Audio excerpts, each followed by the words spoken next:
మనం ముఖ్యంగా solar plant ఇన్స్టాలేషన్లో తీసుకోవాల్సిన జాగ్రత్తల్లో మొట్టమొదటిది ఇలాగా ఏవైతే పోల్స్ ఉన్నాయో ఆ పోల్స్కి ఇలా కాంక్రీట్ దిమ్మలు పోయించుకోవాలి సాధ్యమైనంత వరకు కూడా.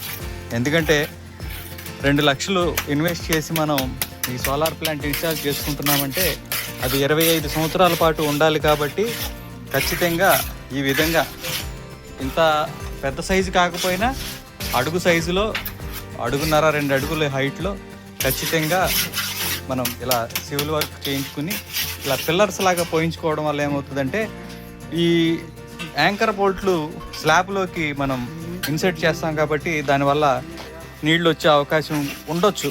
ఎందుకంటే కొందరు పలచగా స్లాబ్ వేస్తారు కాబట్టి లోపలికి నీళ్ళు వచ్చే అవకాశం ఉండొచ్చు. లేదా మనం అనుకున్న దానికంటే ఎక్కువ గాలి పీచే ప్రమాదం ఉంటుంది. కాబట్టి ఒక్కొక్కసారి వాటి నుంచి కూడా మనం ఇన్స్టాల్ చేసుకున్నటువంటి సోలార్ ప్లాంట్ సురక్షితంగా ఉండాలి అంటే కనుక ఖచ్చితంగా ఇలాంటి సివిల్ వర్క్ చేయించుకోవడం మంచిది. అయితే సోలార్ ఇన్స్టాల్ చేసే వాళ్ళే చేస్తారా లేకపోతే మేము విడిగా చేయించుకోవాలా అనే డౌట్ కూడా కొందరికి ఉంటుంది. కొందరు కూడా అడుగుతారు మీరే చేయించండి అని. అయితే మాట్లాడుకున్న రేటుని బట్టి మనం ఇది మేము చేయాలా మీరు చేయించుకోవాలా అనే దాని ఉంటుంది.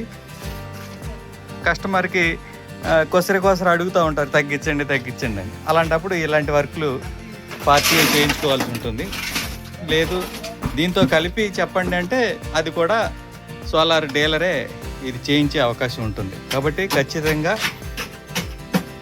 ఇలాంటి పిల్లర్స్ సపోర్టెడ్గా వేయించుకుంటే మనకి 25 సంవత్సరాల పాటు ఈ స్ట్రక్చరు చెక్కు చెదరకుండా ఉండే అవకాశం ఉంటుంది. ఖచ్చితంగా సోలార్లో ఈ జాగ్రత్తలు తీసుకోండి.